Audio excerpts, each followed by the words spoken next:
Well, welcome everybody to the Resilient Leadership Podcast, where everything we talk about is aimed at helping you to lead with a greater sense of calm, clarity, and conviction, even in anxious times. I'm Bridget Tyre, and as always, I am joined by the wonderful, charismatic Irvine Nugent. You can't see this, but he just had quite the expression when I said charismatic. Irvine, how the heck are you?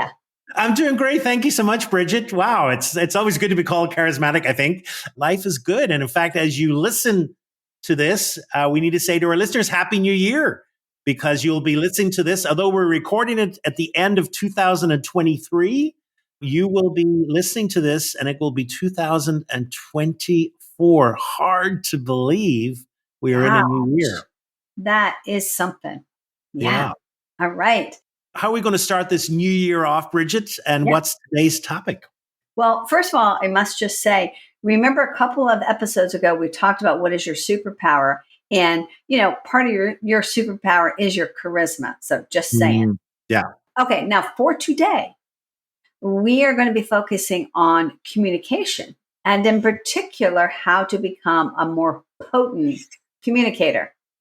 So regardless of to our listeners, what your role is, your title, your level of experience, where you sit in your organization, et cetera, your ability to communicate powerfully is an essential leadership skill and it's an essential life skill, is it not? Yeah. And perhaps some of our listeners are already really good communicators, but who among us doesn't want to get even better? Sure. So in this episode, here's what we're going to do. We are going to share 3 simple, but I think very impactful practices for becoming an even better communicator. And the good news is these are practices that every single one of us can actually grab hold of and do. They're within reach. And as we do them, the good news is we get better over time. Mm-hmm. So, Irvine, that's what we're talking about today. But at the beginning of every single episode, we say that the purpose of this podcast, right, is to help our leaders, to help our listeners become the kind of leaders that embody greater clarity, calm, and conviction, even when the world around them is uncertain and changing. And I'm just curious what connections you might make between that aim of our podcast and this topic today. Any thoughts? Yeah, I think there's some great connections there, So I think, first of all, when we are anxious, I think we do want to hear voices that will help us. And I think we want voices that will, first of all, give us a sense of clarity because we get mixed up. And I think in communication, clarity is so incredibly important. We're going to get into this in a little bit, but, as I work with people and I do quite a bit of presentation coaching, I think clarity is a huge thing. People who don't have clarity in what they are trying to say, it comes out as a jumble and people just don't follow them. Mm-hmm. And then the second thing is I think people really respond to enthusiasm. They respond to conviction, show me you care, show me you have conviction around this. And so I think emotionality within our communication is really important. Mm-hmm. And then the other thing, of course, is a calmness. Can I present and be a presence that is calm as well? And all of that, it has to do with communications. I think the 3 of those are intimately linked with this topic today. So maybe let's dive into this first practice. We've got 3 practices. What's the first and how can it help us communicate with greater power? All right, let's get right to it. So the first practice is this: connect your message to what others care about most. So in other words, we have to find ways of linking what we want to say to what others want to hear. What everybody wants to hear is someone who is speaking into our genuine cares, our concerns, what keeps us up at night, what are our hopes, our dreams, and our aspirations. All the great communicators, past and present, do this so naturally and beautifully. You can tell a great communicator because they know their audience, right? They know what their listeners care about. And, that listening, by the way, is a precursor to this practice. You have to have listen to people to know what they care about.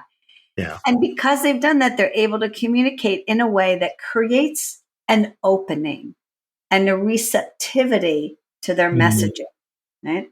So that's the first practice. So Irvine, can you think of some leaders, either past or present, that you think did this particularly well? I'm going to point to two leaders, one well known and one is well known, but perhaps people don't know them. But so the first one is, and we just celebrated 10 years of his passing, and that's Nelson Mandela. And what's interesting about Nelson Mandela is that I thought what he did so well is that he helped people connect to their own hopes and aspirations. There's a quote that I love of his, which says, may your choices reflect your hopes and not your fears. And what I think about, he came at a time when South Africa was transitioning, and that could have gone anywhere. It could have gone into violence, or it could have gone into a peaceful transition. And I think what he helped people, he understood the concerns, the fears, he understood the hurts, and he was able, in a way, to invite people to imagine a future of connection, a future of peace, and a future of prosperity. And, and he did that so beautifully well. And, you cannot help but listen to him and be moved. And so he just automatically came to mind. And then a second one from industry was probably one of the first really powerful women CEOs to lead a top Fortune company, and that was Indra Nooyi. And she was CEO of Pepsi Cola at a time when very few executives were male. And she was before her time because, and she's only retired, I think within the last 10 years, but she really created a culture which people now refer to as a democratic culture, a listening culture, a culture based in compassion and well-being. She was really ahead of the whole, now we've talked about employee well-being and leaders need to know, they need to ask that. She was before that. She actually was talking to employees. She was known as a listener, as someone of compassion that really was able to put her finger on the pulse of what was happening. I really think she's a wonderful model, not just for women, but I think a wonderful model as well for all leadership. Oh gosh, I love that. I mean, I have not heard of her. Say her name again, Irvine. Indra Nooyi. Oh, what a really interesting example. Definitely ahead of her time. And then, of course, Nelson Mandela. I mean, what you described about him is just such a beautiful example of speaking into the cares and concerns and hopes for a better future, right? Yeah. So, Bridget, these are well known. Well, maybe Indra's not so well known, but I encourage people to research a little bit. But everyday leaders, what might they do as well to really embrace this first practice? Yeah. So, of course, I always worry when I ask that question, like, can you think of some, famous leaders? Because then people are like, well, I know Nelson Mandela, But the fact of the matter is, we communicate all day long. And what that means is that each and every one of us have many opportunities throughout the day to frame our messages in the context of what people care about. Remember, that's the first practice. Connect what you want to say to what others care about most. And we are communicating all day long through texts, emails, on Slack, Teams, Zoom calls, phone calls, team meetings. I mean, this is what we do all day long. And so the idea here is to step back a bit from all of that communicating and reflect a bit more on who are we communicating to? That might be our boss, it might be a client, it might be a colleague. But the question we need to ask ourselves as we're communicating is twofold. First, all right, I'm sending an email or I'm on a meeting with somebody. What is this person up against and what do they care about most? You just ask yourself that. And then that helps you to frame or tailor your message. So that's the second part of the question. What are they up against and what do they care about? But how can I tailor my message so it really speaks to them? Yeah. All right. So I'm going to share an example, Irvine, that you and I are both going to relate to because we're coaches, right? So when we were trained to do this, but let's say you're coaching somebody. Now, our listeners, if you're a manager, you're an internal coach. So this applies to you too, right? Maybe you're a mentor of somebody. But we were trained, Irvine, that when we wanted to introduce something to a client in a coaching context, like maybe a practice, let's say, we don't just introduce it because we're in love with it and we think it's so cool. We introduce it in a way that is connected to what that client really cares about and what they're trying to accomplish. And so we give it context that speaks to them. So let's say I wanted to introduce 6-second centering, which I did recently with a client. And I thought, I wonder about this person's receptivity to this practice that we've talked about on this podcast, 6-second centering. But because I asked myself the question, well, why am I going to introduce this? How is this going to help this person lean into a challenge they have or accomplish something they care deeply about? And you know what? I framed it just like that. It connected to something he cares deeply about. And you know what? The listening was right there. Yeah. And he took it on as a practice. So that's kind of an everyday example. And then I think another everyday example, of course, is emails, right? When you write an email, and we write them all day long, and people tell me, Irvine, I don't know if your clients tell you this, but they get sometimes upwards of a couple hundred emails a day, which is bizarre. Crazy. But how can we pause there and be more thoughtful in certain instances and just ask ourselves that question and say, all right, what does this person really want to hear? What do they want to hear? Not, what do I want to tell them? I want to send them this long email with all this stuff. And then at the end is the question. And they're like, ticked off that they had to read this long thing because we're not tuning into and framing our message for them. So we don't create a listening, right? Yeah. So what do you think, Irvine? What are some everyday kinds of communication where we can put this to practice besides those two examples? Let me just, a couple come to mind. One is like when you're giving a presentation, I always like to say to people, one of the first things when you're crafting a presentation and you are talking to people is very early on, at the very beginning, you have an opportunity to either connect or disconnect. And I think one of the things that's really important is to answer the WIFM question. If you don't know what the WIFM is, WIFM is what's in it for me. You really have to present to people that I am going to share with you. It's like you said, I'm not going to share because it's how wonderful I am, but I'm sharing information that has importance for you. And you do that by telling people, well, what's in it for me? There's something you are going to get by listening. And I think that helps people connect. And it's also very much what we've been talking about is people's cares, concerns, etc. The other thing is sometimes you may have to pitch an idea, etc. And we've said this before, but I think, an idea as well should be an answer to some form of problem. Where's this idea coming from and what problems is it going to solve? Because if you're going to a boss, a client, or a family member, and you're going to say, hey, I've got an idea because it answers this, and you know how it's been a problem, people go, oh, tell me, yes, I want this to be solved. So you make connected to the problem that it's solving. And then the final one is, sometimes we make decisions and we have to communicate a decision. Mm-hmm. And I think here's where I'll go as well but clarity about why the decision was made the way it was made, and connect then to how this decision is actually, once again, answering a problem and is going to make life a little bit better for us. In other words, it's really connecting with those and showing that we have listened and we're responding. Yeah. And the bottom line, of course, is unless we have listened, we can't do this. So, correct. Connecting what you are saying to what others care about assumes that you have done some pretty good, deep listening to those stakeholders of yours. And if not, that's its own practice right there.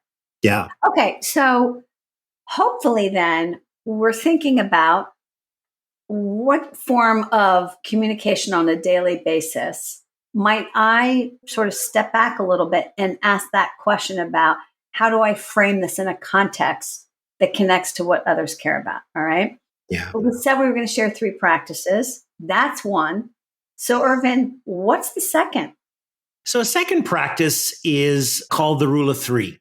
Now, you may well think that it is the responsibility of other people to understand what you are speaking about. And that is not their responsibility. It is our responsibility as the presenter or the speaker to make things understandable.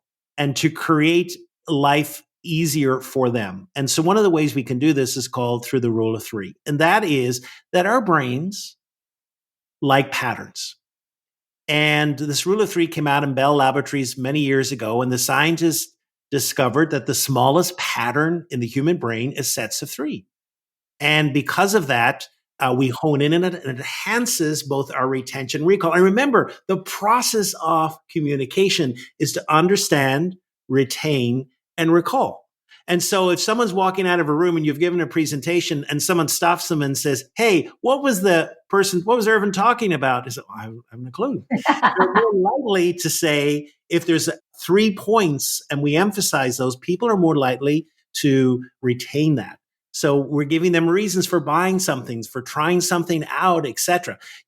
I've been in a presentation with today we're going to talk about the 14 things. And just like the brain just says, no, I can't cope with that. And of course, what we have to do, and when you look around it, naturally with everything that we do and say, people have caught on to this. So we have blood, sweat, and tears. We have lights, camera, action. Within our own Declaration of Independence, we have the famous three: life, liberty, and the pursuit of happiness.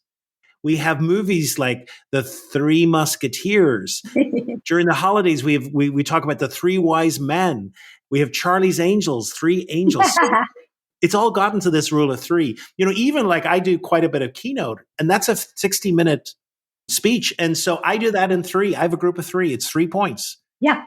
And in each of those points, I'm expanding it, but it's just three so that people can remember. So remember, it is our duty to structure our communication in a way that helps people remember. And one of the most powerful ways of doing that is the rule of three. So does that resonate with you, Bridget?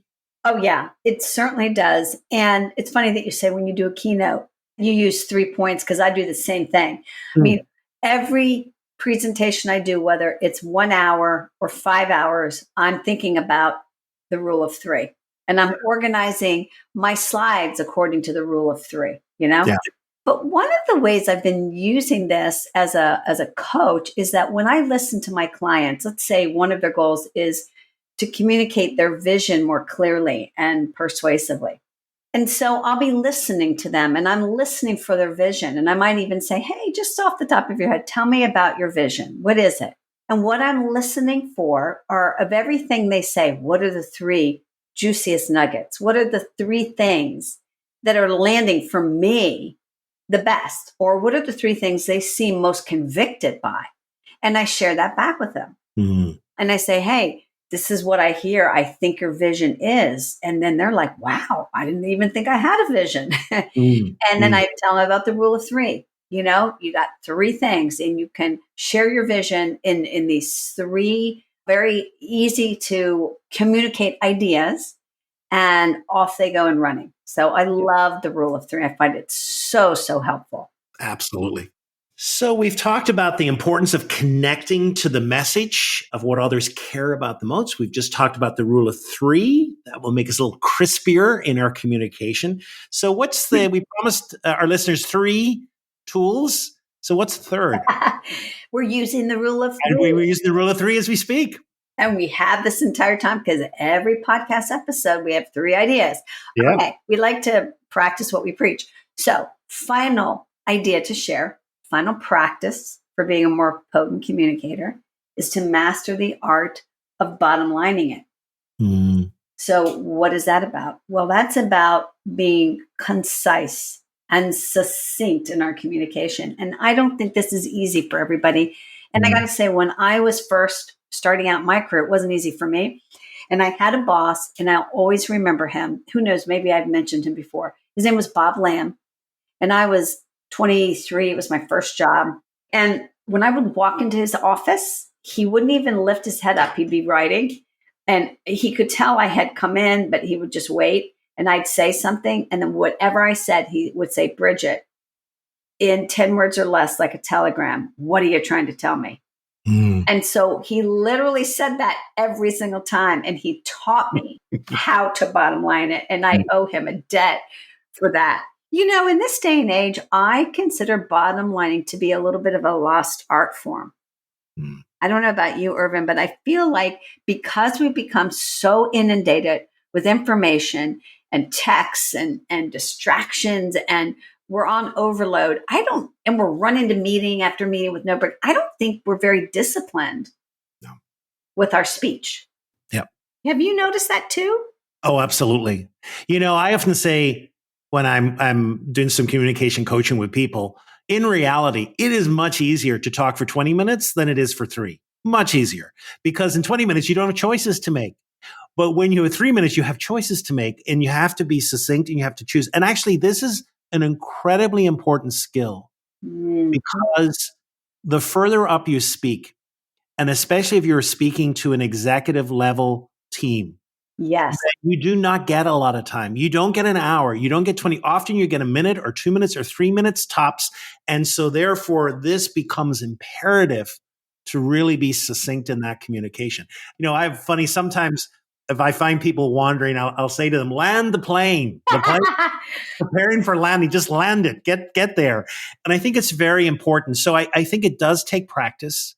And I think, this practice, if I had to say everything, maybe 10 words is very difficult, but certainly, if I had to summarize what I'm saying in 2 or 3 sentences, that's a really good discipline, because it really gets to what is the core element? What is the most important thing that I'm saying? Yeah, I love your point about the higher up we go and the higher up our audiences are, the more this skill becomes paramount. Yeah. And it actually gives us so much credibility if we can be succinct and concise. All right, so let's talk about some different places and ways that we can practice bottom lining it, So a great place to use it is in a meeting when the conversation has stalled, right? It's gotten a little off track. And we all have experienced that. And so how can we use the art of bottom lining to bring it back? It might sound something like this. I think we are spinning our wheels a bit, and we're rehashing some things that are really not on our agenda for today. The bottom line is we have a half an hour left, and we need to identify a next step for communicating and rolling out this new policy. So who has a suggestion? Now, in that example, we actually say the bottom line, but we don't necessarily have to say the bottom line when we're doing it. So imagine that you're in a conversation and you're listening to somebody. Maybe it's an employee who reports to you. Maybe it's somebody that, could be a good friend or whatever. And they're talking about their work. And you're listening to this sense of dissatisfaction and all this stuff. And you sense that there's a moment here where if you bottom line it for them, it's going to provide clarity and perhaps an insight that allows them to move forward. So it might sound like this. Hey, it sounds to me like the core issue is that you are feeling restless. You're feeling unfulfilled in your current role and you're ready for a new challenge. Tell me what that might look like for you. Mm-hmm. And then boom, they're like ready to enter into perhaps, right, the next phase of that conversation. We can also use bottom lining. Here's why I think it's so helpful is when we have to prepare for a feedback conversation with somebody. And I know, Irvine, you've coached many people around this. And when you listen to leaders who are going to have a feedback conversation where they have to give maybe some negative feedback, they're all over the place. Mm-hmm. And they mention like 5 things and, it's just not going to be heard. And so how can you bottom line the feedback succinctly? And that might sound something like this. Hey, I really need and expect you to speak up more during our executive team meetings. We need your insight and your voice at the table. What do you think might be getting in your way? Yeah. That's pretty succinct, isn't it? Yeah, absolutely. What are your thoughts, Irvine, as you were listening to me? Yeah, I love these examples. I love the example of mid-meeting, kind of really getting it back on track. I think another example would be end of meeting as well. These are great opportunities to, so here we've been speaking for 45 minutes. What's the summary of this meeting? Very often we don't do that. Very often we kind of go into, next steps, who's got this step or that step. And we really then don't summarize the meeting. And I think that's really helpful because people will remember certain things. But if you can really bottom line what a meeting was about, people will leave that meeting and say, okay, that's really, and at times, how many times you walk away from a meeting, that was about nothing. So yeah. I think, if we're able to walk away, this is really at the core of what this meeting was about. That can be really helpful. Yeah. And when we talk about communication, and that's what we're talking about, communication is about building shared understanding. It's not about just sending a message. We can do that by ourselves. So bottom lining helps us to get on the same page with people. Yeah. And I want to go back to what you said earlier about anxiety and about why clarity of communication is so important. And it's really simple. A clear leader is a calming leader. Mm. And a leader who is all over the place and is hard to follow creates anxiety for folks, right? It's like, what did they say? What did they mean? They just said that, but then they contradicted themselves with this thing, you know? Okay, so, hey, Irvine, I have an idea. Why don't you bottom line this episode for us with a core practice? Pressure is on. Land the plane. Land the plane. Here we go. We're coming to the plane. I love it. Well, we have been talking about practice the whole episode. And in many ways, communication is all about practice. So let's not just add an extra practice. Let's invite our listeners to really think about these 3 practices we've talked about today. First one, connect your message to what others care about. Second practice, the rule of 3. And the third, we've just talked about mastering the art of bottom line. And so just think about in your communication, which one of those could you focus on? Could you practice and improve in? And then the second thing is, can you come up with 2 or 3 situations where you might be able to use it? Maybe you've got an upcoming presentation. So maybe you might begin to structure that a little bit differently and use the rule of 3. Or maybe you've got a meeting coming up and you could use it there, or a feedback session. And what's really the most core idea? How can I bottom line this? Or maybe you've got a conversation about a change initiative that's coming in. And so therefore, how can I listen to people so that that message as I present the change is really conveying that we're really caring about what people care about the most? Love it. Pick one and get particular and specific about when and where you're going to practice it. And you know what's going to happen? You're going to be a more potent communicator. Absolutely. Well, Irvine, thank you so much, as always, for engaging in this conversation. And to our listeners, thank you for joining us. We hope that you got something out of this that you feel is going to take your communication skills to a new level.